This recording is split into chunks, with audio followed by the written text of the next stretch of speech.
Nós chegamos à metade do Evangelho de Marcos. Eu creio que capítulo 8 é a virada do Evangelho.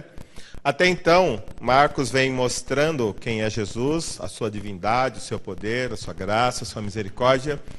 Mas os discípulos e a multidão ainda não sabem propriamente quem Jesus é de fato.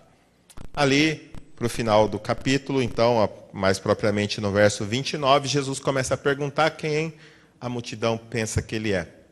E aí, depois, quem vocês pensam que eu sou? E eu creio que a questão mais importante da vida do ser humano é saber quem é Jesus.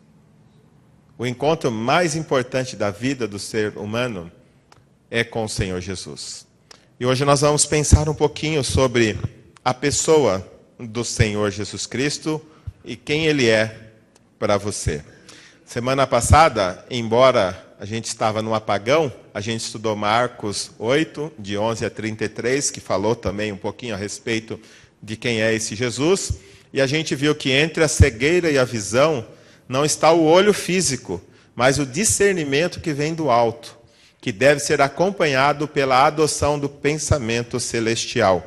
Embora os discípulos ainda soubessem um pouquinho quem era Jesus, eles ainda faziam uma confusão a respeito da sua missão.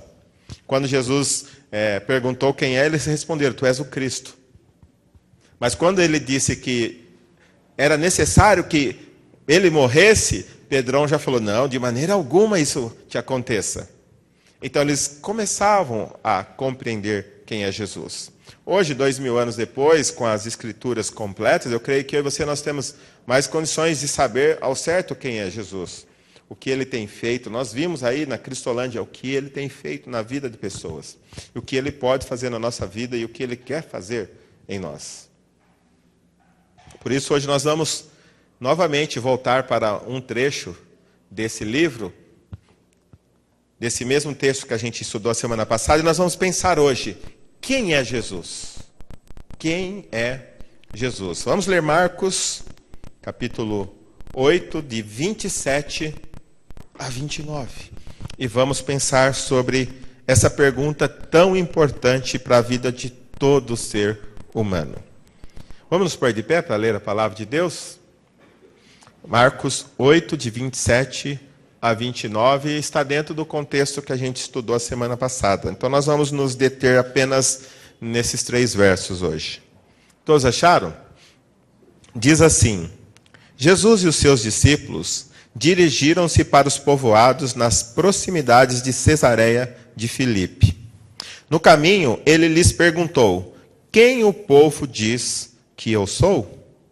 Eles responderam: alguns dizem que és João Batista, outros Elias, e ainda outros um dos profetas. E vocês? Perguntou ele. Quem vocês dizem que eu sou? Pedro respondeu: tu és o Cristo. Oremos. Pai, em nome do Senhor Jesus, eu suplico agora que a tua graça maravilhosa revista o nosso coração, abrindo os olhos do nosso entendimento, para que hoje nós possamos aprender um pouco mais a respeito do Senhor Jesus e que o Senhor aumente a nossa fé e a nossa confiança nele hoje. Ajuda-nos a olharmos para o Senhor Jesus como verdadeiramente Ele é. Pleno Deus e pleno homem que morreu em nosso lugar e pode nos auxiliar. Ajuda-nos, Pai querido, a compreender um pouco mais a respeito da pessoa do Senhor Jesus. E é em nome dele que eu oro, Pai. Amém. Podemos assentar. Então eu queria propor que antes de qualquer outra questão na vida, um ser humano deve procurar conhecer e ter um relacionamento salvífico com o Senhor Jesus Cristo. A maior questão que você tem para resolver enquanto vive é saber quem é Jesus. E principalmente, não apenas saber quem Ele é, mas se você tem um relacionamento salvífico com Ele. Sabe por quê? Porque saber quem é Jesus, a Bíblia diz que até o demônio sabe quem é Jesus. mas não faz diferença alguma para ele saber quem é Jesus. Mas para mim e para você, isso é de extrema importância. Nós temos que saber, temos que conhecê-lo e temos que ter uma experiência pessoal, um relacionamento salvador com o Senhor Jesus Cristo. Portanto, eu gostaria de pensar com os irmãos hoje que Jesus ele é a pessoa mais controversa de toda a humanidade. Se a gente olhar e sair perguntando e caçando, você vai ouvir falar de Jesus em todos os cantos. É claro que tem lugares que ainda não ouviu falar de Jesus, mas se você olhar na internet, o que tem a respeito de Jesus, ele é tão difundido, acho que nenhuma outra pessoa é mais conhecida, nenhum vendeu tantos livros quanto a pessoa do Senhor Jesus Cristo. Se você olhar ali os símbolos, você vai perceber, esse aí é de qual? O McDonald's. E esse? Não é de uma cidade aí famosa que o pessoal sempre fala? Hã? I love you, New York, né? Hã? E aqui, olha que legal, esse aqui eu gostei muito. Perdidão? Perdidão? Jesus Cristo é a saída. Então, vê que legal o trocadilho ali que foi feito, né? E ali, Jesus Cristo, o que ele tem feito em minha vida não tem preço.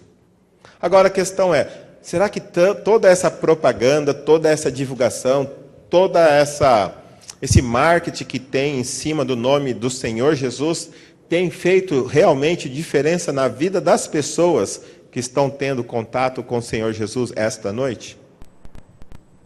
Será que as pessoas que estão falando do Senhor Jesus sabem realmente quem Ele é? As pessoas que estão escutando a respeito do Senhor Jesus estão escutando a respeito dEle como de fato Ele é?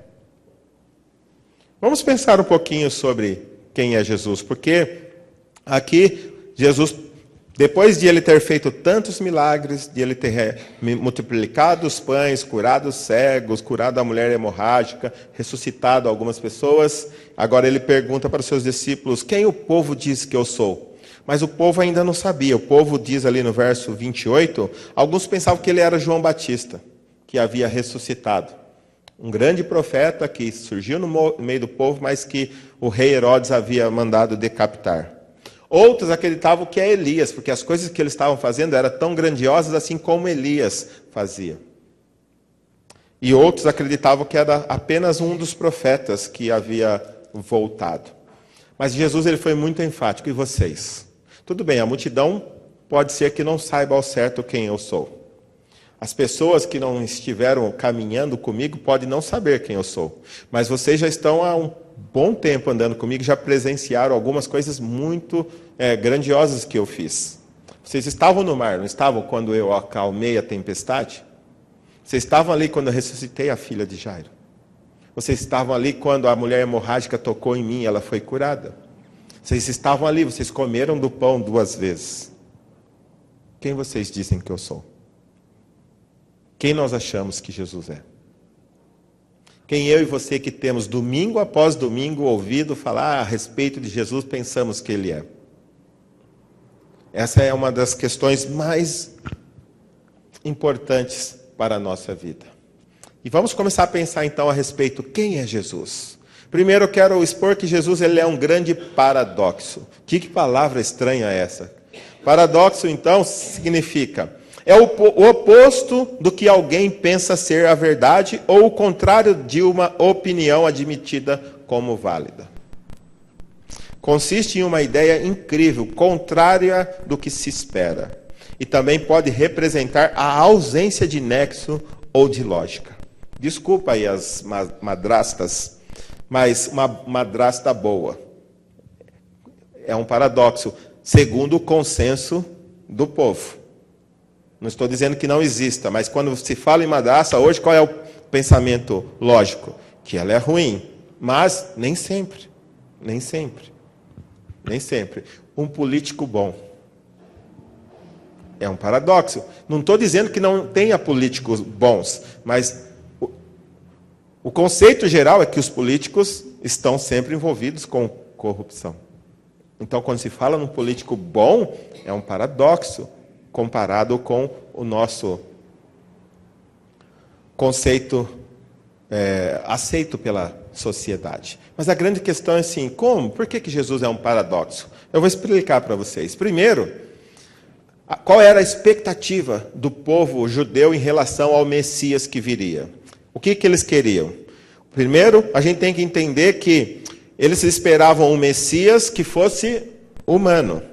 Um grande líder militar e político com um exército militar invencível, que libertaria a nação de Israel do jugo romano, que estabeleceria a paz e a prosperidade da nação de Israel. Era isso que eles esperavam. Eles não esperavam alguém que viesse num disco voador e que chegasse ali com suas armas laser e acabasse com o exército romano e colocasse o povo judeu em liberdade. Não. Assim como eles tiveram rei Davi, rei Salomão, rei Josias e outros grandiosos reis, eles esperavam que viria também um novo rei, um Messias, alguém enviado por Deus, que libertaria Israel da escravidão. Mas um homem com poder militar, com influência, com uma capacidade política, apenas um simples homem, um pouquinho acima da média. Mas por que ele era um paradoxo? Primeiro, porque Jesus era pequeno demais para as expectativas que ele tinha. O povo judeu tinha uma expectativa um pouquinho melhor a respeito de um Messias. Então, ele era pequeno demais. O que diz ali Isaías? Os irmãos conseguem ler? Ele cresceu diante dele como um broto tenro e como uma raiz saída de uma terra seca. Ele não tinha qualquer beleza ou majestade que nos atraísse, nada em sua aparência para o que desejássemos. Hoje a gente vê as pinturas a respeito de Jesus, mostra um homem musculoso, forte, cabelos lisos, de olhos verdes, olhos azuis. Um galã, né? Um Brad Pitt. Mas quando a Bíblia fala a respeito de Jesus, fala que não havia formosura alguma nele. Tanto é que quando Judas entregou ele, traiu ele, Judas teve que dar um beijo em Jesus, senão era tão simples, era só falar assim, ó, você vai, aquele que tem olhos azuis, cabelo liso, um galã de Hollywood, e vai lá e prende ele. Mas ele era tão comum, ele era tão semelhante aos seus, que Judas teve que dar um beijo para demonstrar, para entregá-lo. Mas hoje a gente vê as pinturas a respeito de Jesus como um verdadeiro galã. Mas a Bíblia diz que ele não tinha formosura alguma. Nada para que nós o pudéssemos desejar. Principalmente, ele nasceu aonde? Em Belém, uma cidadezinha insignificante da nação de Israel, desconhecida. E ele nasceu aonde? Num palácio em Belém? Não, nasceu numa manjedoura. Não tinha nem lugar na hospedaria para recebê-lo. Ele nasceu numa manjedoura. E quais eram as suas posses? Ele diz que ele não tinha nem onde reclinar a cabeça. Que atrativo esse Messias tinha para oferecer para o povo judeu? Nenhum. Não tinha nada. Nada. Então, Jesus ele era muito pequeno. Pequeno demais para ser o Messias que eles estavam esperando. Cadê os exércitos? Cadê a coroa? Então Jesus ele era pequeno demais para as expectativas do povo judeu. Mas olha o paradoxo. Ele também era grande demais para as expectativas. Não estou entendendo. É exatamente esse o paradoxo. É algo que parece contrário. Ele era pequeno demais, muito simples, muito humilde, não tinha nada de atrativo, mas ao mesmo tempo ele era grande demais. Por que grande demais? Vamos ler aqui. João 8, 58 e 59. Respondeu Jesus: eu lhes afirmo que antes de Abraão nascer, eu sou. Então eles apanharam pedras para apedrejá-lo. Mas Jesus escondeu-se e saiu do templo. A questão é, aonde que está mostrando que ele é grande demais? Quando ele diz assim, ó, antes de Abraão nascer, o quê? Eu sou. Eu sou era como Deus, Jeová era conhecido. Lembra quando Moisés... E se Faraó perguntar quem me enviou? Quem eu digo que me enviou? Deus falou para ele, fale que eu sou, lhe enviou. E quando Jesus falou, antes de Abraão nascer, eu sou, ele está usando a mesma palavra de Deus para Moisés. Se não fosse isso, por que o povo queria apedrejá-lo? Porque na mente do povo era uma blasfêmia. Ele estava se dizendo Deus, ele estava se dizendo igual a Deus. Ele estava afirmando que era Deus, claramente. Então, quando ele afirmou que era Deus, esse homem está blasfemando. Deve ser louco, merece morrer. Então, eles não estavam esperando que Deus fosse o Messias que viria libertar o povo. Eles estavam esperando um homem, sim, um homem poderoso, mas não Deus. Então, ao mesmo tempo, a pessoa do Senhor Jesus, ela é intrigante por causa disso. Como que um Deus nasce numa manjedoura? Como que um Deus, ao invés de pedir o sacrifício do seu povo, se oferece por seu povo? Então, Jesus, ao mesmo tempo, pequeno demais e grande demais. A mente do povo passeou. Ele não pode ser o Messias, ele não se enquadra no perfil que nós esperamos. Nós já tivemos Davi, Uzias, Josias, Salomão. Agora vem um nascido numa manjedoura, numa família desconhecida, sem influência, filho de um carpinteiro, que cresceu ali conosco, os nossos filhos brincaram com ele. E agora, de repente, ele sai falando o que é Deus? Não. Esse não se encaixa no perfil do Messias que nós estamos esperando. Mas nós temos que entender quem é Jesus. Jesus, ele é o único mediador. Se você ir ali para 1 Timóteo, capítulo 2, verso 5, diz assim, os irmãos podem ler? Pois há um só Deus e um só mediador entre Deus e os homens, o homem Cristo Jesus. A questão é, duas pessoas estão em discórdias. Precisa alguém para resolver essa discórdia. Ou seja, nós estamos em discórdia com Deus. A ira de Deus está sobre nós por causa dos nossos pecados. Não adianta você clamar para o pastor, não adianta você clamar para o Papa, não adianta você clamar para Maria, não adianta você clamar para santo algum. Não adianta você clamar, seja para quem for. A Bíblia é muito clara que só tem uma pessoa que está entre os homens e Deus, que é quem? Jesus Cristo.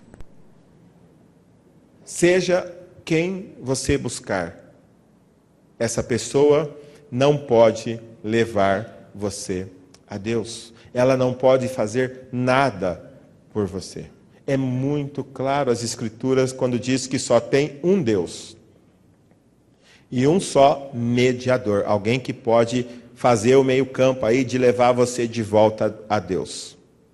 É Jesus. Um outro texto muito importante é o de Atos, capítulo 4, verso 12. Dá para os irmãos ler? Não há salvação em nenhum outro, pois debaixo do céu não há nenhum outro nome dado aos homens pelo qual devamos ser salvos. Se você vê o contexto, está falando a respeito de Jesus Cristo. Não há outro nome. Em nenhum outro há salvação.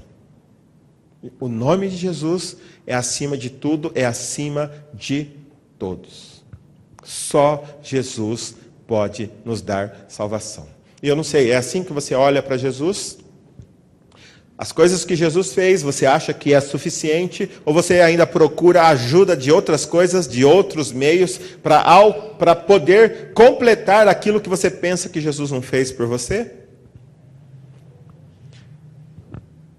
Ou Jesus é quem ele diz ser na palavra para você também. Continuando, por que ele é o único mediador? Uma frase que eu gosto sempre de usar e que a gente deve pensar nela é a seguinte: a ofensa assume a proporção da pessoa ofendida. A ofensa assume a proporção da pessoa ofendida. Se você pegar uma pessoa aí na rua, um maltrapilho, xingar ele ou der um chute nele ali na rua, o que vai acontecer para você? Se não tiver nenhum repórter de plantão, né, para filmar e falar, olha que tragédia, maltratando, se não tiver ninguém, não vai acontecer nada para você, né?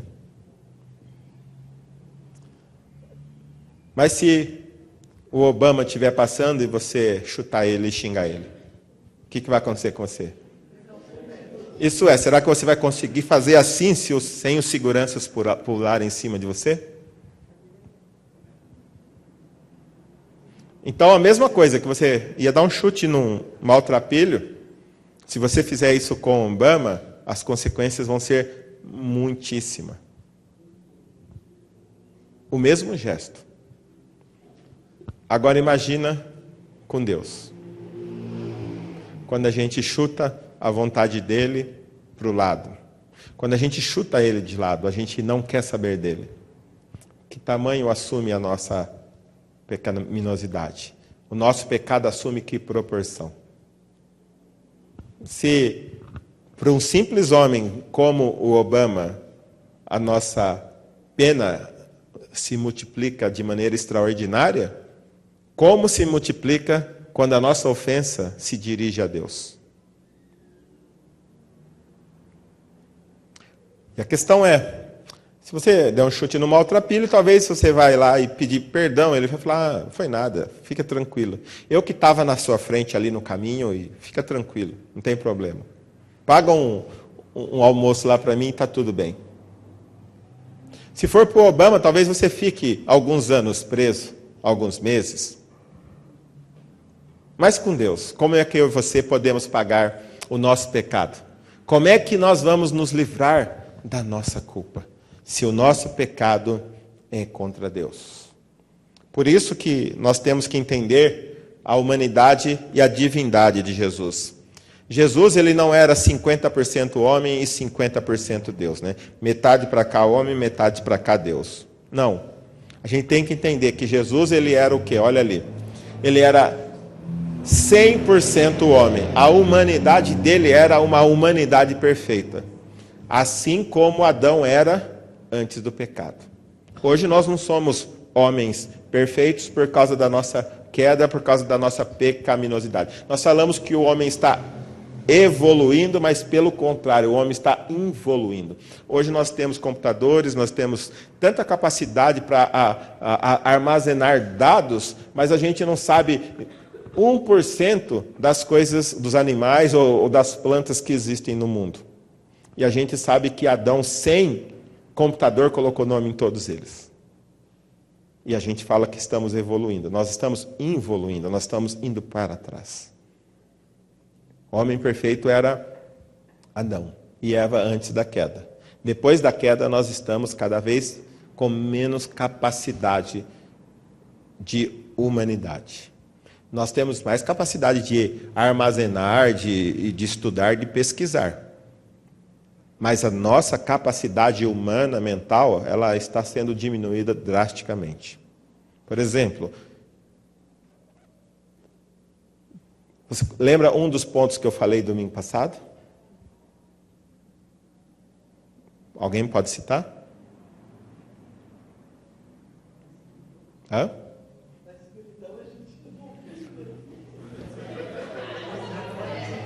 Está vendo a prova da involução?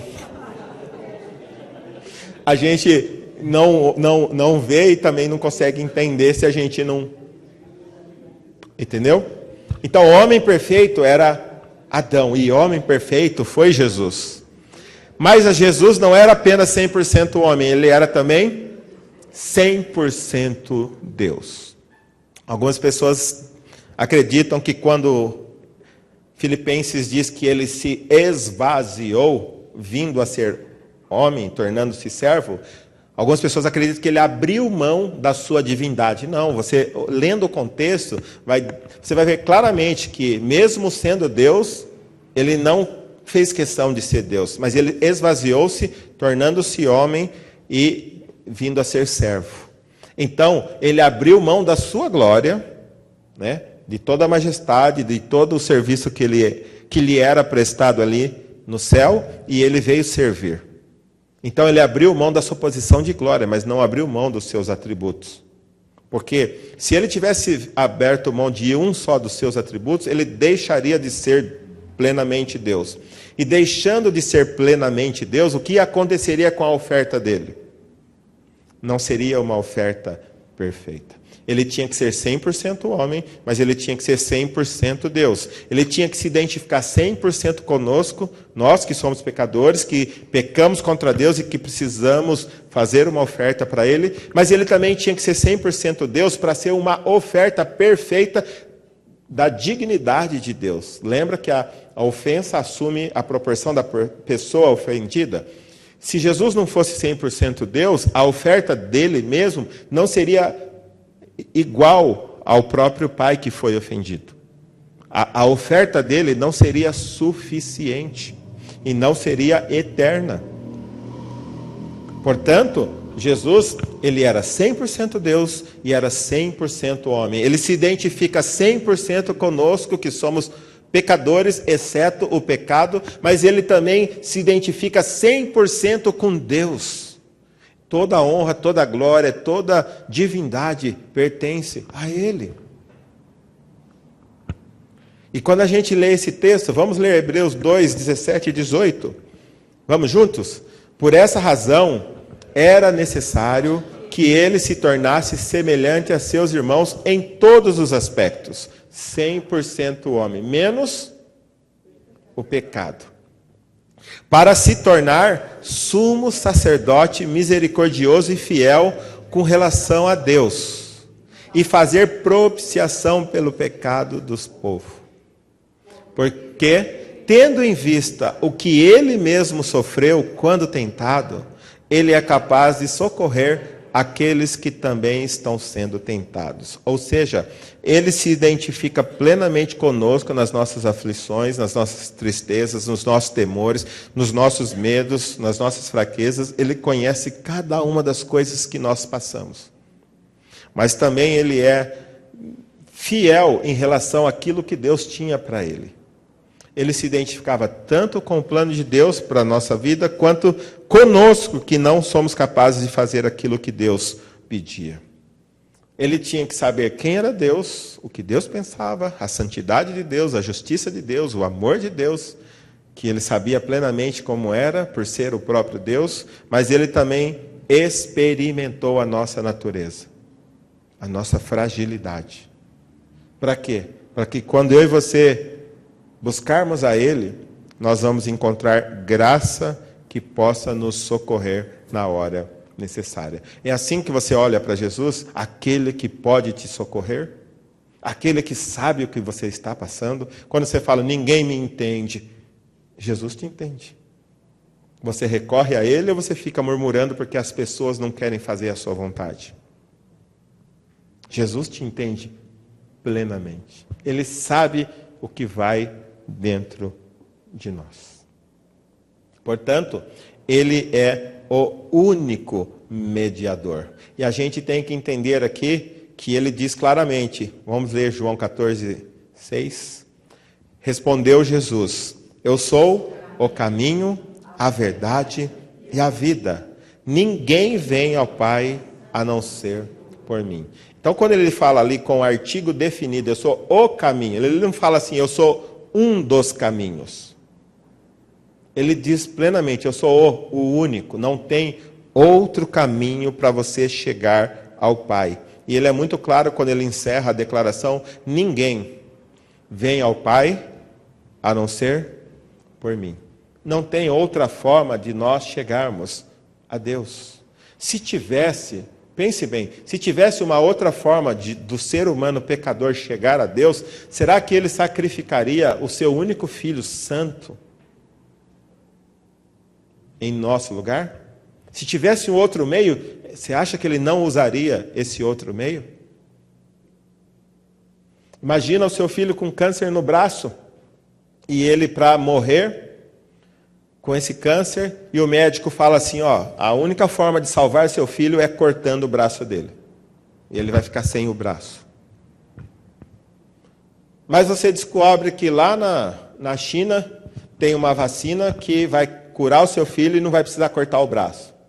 Você cortaria o braço ou faria de tudo para ir lá para a China buscar a vacina? Faria de tudo. Você faria qualquer coisa para salvar o braço do seu filho. Se tivesse uma outra forma, você faria. E Deus, com certeza, se tivesse uma outra maneira de salvar o homem pecador, a não ser com o sacrifício do único filho, ele também faria. E se ele fez dessa forma, porque essa era a única forma de ele salvar pecadores e continuar sendo santo e continuar sendo justo. Porque a única forma de eu e você, pecadores miseráveis, poder adentrar o céu, a presença dele, e o céu continuar sendo santo, é se antes o meu e o seu pecado tivesse sido pago. E quando ele joga o nosso pecado sobre Jesus, a Bíblia diz que todos aqueles que creem têm o perdão dos seus pecados. Deus seria injusto se cobrasse de Jesus e depois cobrasse de nós. Por isso que ele fez justiça por nós. Ele enviou o próprio Filho para morrer em nosso lugar. Dessa forma, eu e você não precisamos morrer, porque Jesus morreu para pagar os nossos pecados. Essa semana a gente estava estudando para a escola bíblica e a gente viu conceitos interessantes que eu gostaria de mostrar para vocês. São os 3 elementos da fé. Então, a fé salvadora, uma fé que realmente pode levar alguém a Cristo e a salvação, ela precisa desses 3 elementos. Primeiro é a notícia, ou seja, você tem que tomar consciência do conteúdo informacional do Evangelho. O Evangelho fala de quem? Fala de quê? Você precisa saber sobre isso. Só falar que o Evangelho é as boas novas de Deus. Isso é as boas novas de Deus. Mas que boa nova é essa? É necessário que eu e você saibamos o que é essa boa nova. Também é necessário que tenha assensos, ou seja, uma concordância intelectual com essas verdades do Evangelho. Você tem que concordar que aquilo que o Evangelho está apresentando como verdade, realmente é verdade. E depois, fidúcia, que é o quê? A confiança pessoal. Você realmente acreditar que aquilo é para você também. Ou seja, coração e mente, eles têm que andar juntos. Tem pessoas que falam, eu tenho muita fé, por isso eu vou ser salvo. Parece que a mente não está andando junto, só sentimento. Ela está, eu tenho muita fé. Então a fé dela está onde? Nela mesma. Mas se ela dissesse, eu tenho muita fé em Jesus, no sacrifício que ele fez por mim, aí sim. Mas você acha que você vai ser salvo? Sim, por quê? Porque eu tenho muita fé. Então ela vai ser salva porque ela acredita que ela tem fé. Ou seja, o conteúdo informacional dela está errado. A fé em quem? Naquilo que Jesus fez por ela. E não ela mesma. Vai ser salva porque ela que tem.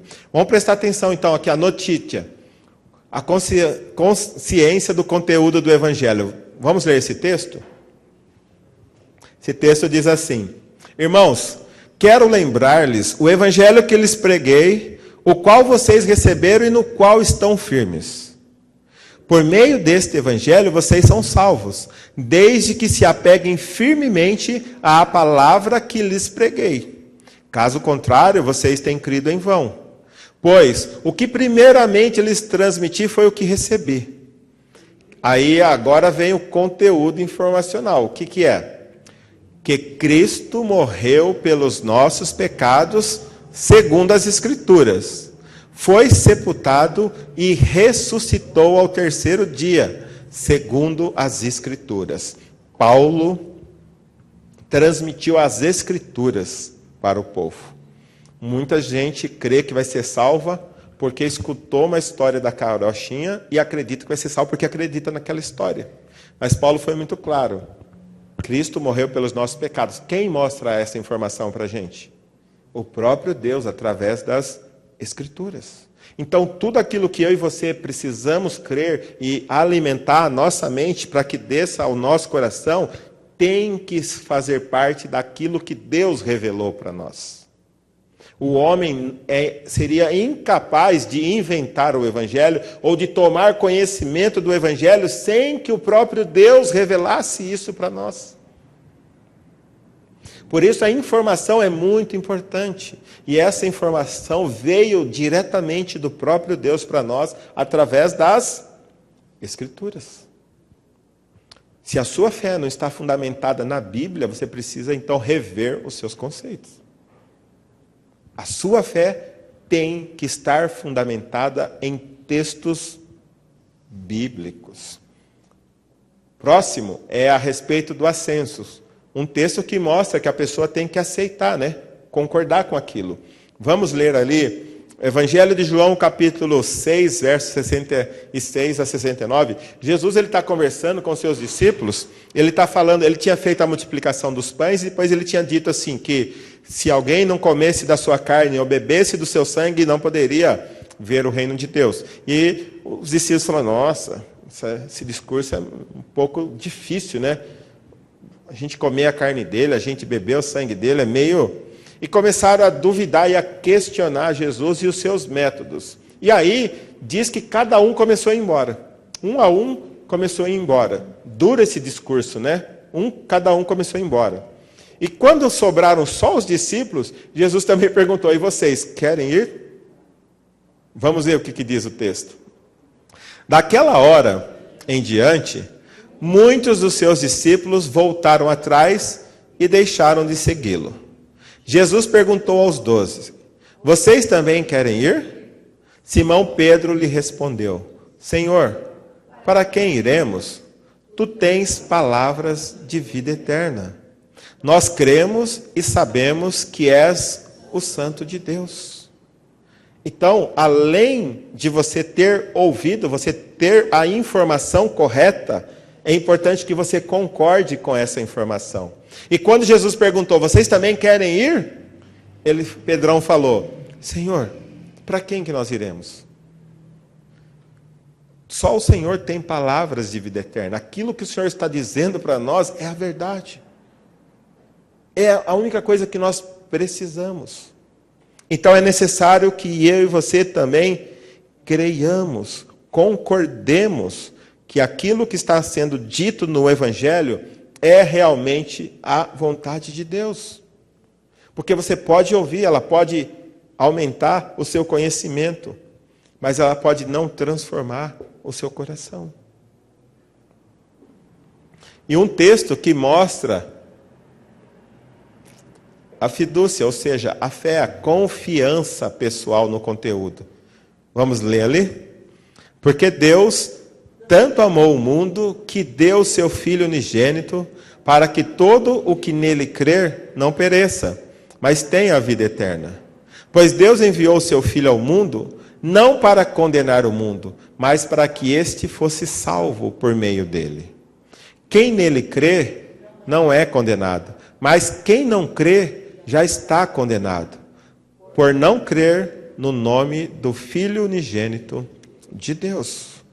Então você precisa ter a informação correta, concordar com ela, mas precisa também confiar naquela informação. Que aquilo que a Bíblia está dizendo, como é que você pode ser salvo, realmente funciona para você também. Não só para os demais, mas para você. Olha o que diz Hebreus. Vamos juntos?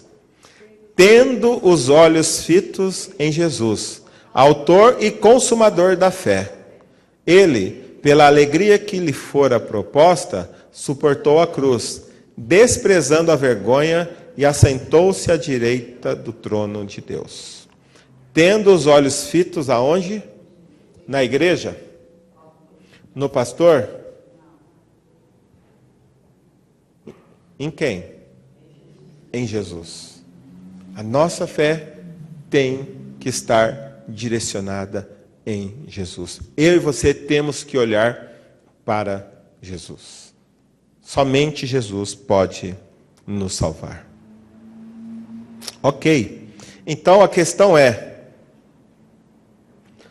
qual a importância de Jesus para a sua vida? Se a gente sair aí fora perguntando para as pessoas, ou mesmo num presídio, ou num prostíbulo, ou na Cracolândia, e falarmos, quem é Jesus? Eles vão responder, o Salvador do mundo. Jesus é o Salvador. Mas a questão, a informação que tem na mente deles, transformou o coração deles e a vida deles?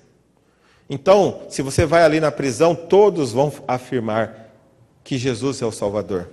Carlos trabalha lá e creio que deve saber que muitos ali cantam hinos.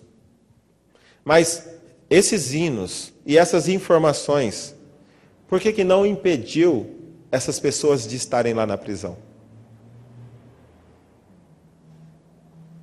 Porque, embora eles tenham ouvido falar de Jesus, eles não sabem quem é Jesus. E eu sempre pergunto, quem aqui conhece o Pelé? Quem aqui conhece o Pelé? O jogador ali, mais de 1000 gols, quem conhece ele? Onde ele mora? Onde é a casa dele? Qual é a comida que ele gosta de... Vocês falaram, conhece Pelé? Ah, então vocês ouviram falar de Pelé. Ah, vocês ouviram falar do Pelé. Porque conhecer é isso. É ter intimidade, saber onde ele mora, o que ele gosta de comer, aonde ele vai. Isso é conhecer. Agora, todos nós ouvimos. Alguém já apertou a mão do Pelé? Já almoçou com ele aqui? Então, todos nós já ouvimos falar do Pelé. Provavelmente essas pessoas que estão ali no presídio, que cantam hinos, que falam textos bíblicos de cor, apenas ouviram falar de Jesus. E não sabem quem é Jesus. O grande temor de todo pastor, de todo pregador, é que muitas vezes no seu auditório também tem pessoas que, domingo após domingo, ouvem ele falar de Jesus. Mas muitos, talvez, nunca tiveram uma experiência pessoal com Jesus. O importante é não o que Jesus é para os povos. O que os homens dizem que eu sou? Quem eles dizem que eu sou? Mas Jesus, o que eles dizem não importa muito. O que importa é você. Quem você diz que Jesus é? Quem Jesus é para você? Isso vai fazer muita diferença quando você partir daqui. Vamos juntos? Hebreus 4, de 14 a 16, diz assim, portanto, visto que temos um grande sumo sacerdote que adentrou os céus, Jesus, o Filho de Deus, apeguemo-nos com toda a firmeza à fé que professamos. Pois não temos um sumo sacerdote que não possa compadecer-se de nossas fraquezas, mas sim alguém que, como nós, passou por todo tipo de tentação, porém sem pecado. Assim sendo, aproximemo-nos do trono da graça, com toda a confiança, a fim de recebermos misericórdia e encontrarmos graça que nos ajude no momento da necessidade. Que texto maravilhoso. Está falando assim que, a respeito dos sumos sacerdotes que haviam na época do Antigo Testamento, que eles também tinham que sacrificar por eles mesmos. Eles também tinham que oferecer sacrifício porque eles não eram perfeitos. Eles também pecavam. Mas quando o autor de Hebreus começa a mostrar a superioridade de Jesus, capítulo 1, Jesus é superior aos anjos. O 2, superior a Moisés. O 3 e o 4 mostra que Jesus é superior aos sacerdotes e todo aquele sistema religioso da época. Ele é superior ao sumo sacerdote. E aí ele fala, portanto, visto que temos não um sumo sacerdote, mas ele diz um grande sumo sacerdote que fez o quê? Que não adentrou o tabernáculo ou o santo dos santos. Ele fez o quê? Ele adentrou o próprio céu. Jesus, o Filho de Deus. Já que nós temos esse grande sumo sacerdote, devemos nos apegar com firmeza à fé que professamos. Isso que nós falamos hoje a respeito de Jesus, você se apega a isso quando você tem alguma dificuldade? Quando tem alguma dúvida, algum medo rondando o seu coração, você se apega a Jesus? E ele diz, pois não temos um sumo sacerdote que não possa compadecer-se de nossas fraquezas. Se Jesus fosse apenas Deus e não tivesse encarnado, porque se apenas Deus fosse necessário, ele poderia vir num disco voador aqui à Terra e morrer ali na cruz e acabou. Não. Ele viveu como nós, ele experimentou as nossas fraquezas. Quando você está passando por uma dificuldade, Jesus sabe exatamente o aperto que vai no seu coração. Porque o texto diz, não temos um sumo sacerdote que não possa compadecer-se das nossas fraquezas, mas sim alguém que, como nós, passou por todo tipo de tentação, porém, sem pecado. Tudo que você suporta de pressão, ele suportou. A diferença entre eu e você é que ele não cedeu. Ele permaneceu fiel a Deus até o fim. Já que nós temos esse sumo sacerdote, o 16 diz, assim sendo, aproximemo-nos do trono da graça. Eu e você podemos nos aproximar de Deus. Para quê? Para recebermos misericórdia e encontrarmos graça que nos ajude no momento da necessidade. Eu gosto de pensar em graça e misericórdia como dois lados da mesma moeda. A misericórdia é quando você merece alguma coisa e Deus não dá aquilo que eu e você merecemos, que é o castigo por causa dos nossos pecados. E a graça é o outro lado da mesma moeda, quando nós não merecemos e Ele dá. Nós não merecemos ser salvos, mas graciosamente Ele nos salva. Portanto, se eu e você estamos em dificuldade, podemos recorrer a Deus, vamos nos achegar ao seu trono, porque diz que com toda confiança nós podemos chegar para receber misericórdia e encontrarmos graça que nos ajude no momento da necessidade. Dificuldade é que eu e você corremos atrás de tudo. Corremos atrás de tudo. E nos esquecemos de correr atrás de Deus. Somente no final, quando nada dá certo, aí a gente vai para Deus. Quando na verdade deveria ser o primeiro passo. Esses dias vocês escutaram uma devocional que diz que muitas vezes a multidão dos amigos nos impedem de chegarmos a Deus. Por quê? Porque recorremos a eles. E quando a gente percebe que o auxílio deles não é como o auxílio que vem do céu, aí a gente se rende ao único que pode nos salvar. Qual a importância de Jesus para a sua vida? Então, nas tempestades da vida, Jesus é o seu porto seguro, sua rocha em quem pode confiar. Sendo plenamente homem, conhece os seus medos e temores. Sendo plenamente Deus, pode resolvê-los poderosamente. Lembra quando nós estudamos? E eu pus de propósito as mesmas imagens dos textos que a gente estudou. Aí é quando Jesus acalmou a tempestade. Esse mesmo Deus que Marcos mostra acalmando a tempestade com uma única ordem. Vento, acalme-se. Mar, acalme-se. Esse mesmo Deus pode fazer o mesmo com a minha dificuldade, com a sua dificuldade. Ele, sendo homem, ele conhece o pavor que ronda o nosso coração. Mas sendo Deus, ele pode resolver também. Por isso que eu e você devemos recorrer a Ele.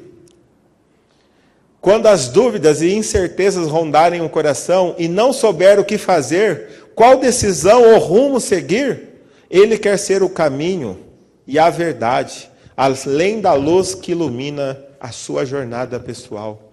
Lembra quando Ele abriu os olhos do cego? Talvez você olhando, você não esteja enxergando uma solução para o seu problema. Ele quer ser a solução do seu problema.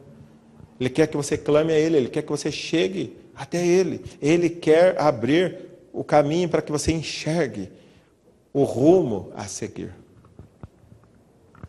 Assim como Ele abriu os olhos do cego de nascença, Ele pode abrir também os nossos olhos espirituais para compreender.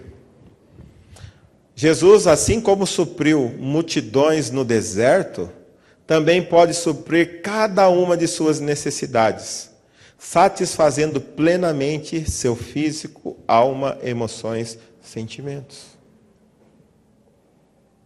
O que Jesus estava mostrando quando Ele multiplicou os pães para aquela multidão? Que tudo aquilo que nós precisarmos podemos encontrar nele. Seja o que for, nós podemos encontrar provisão nele.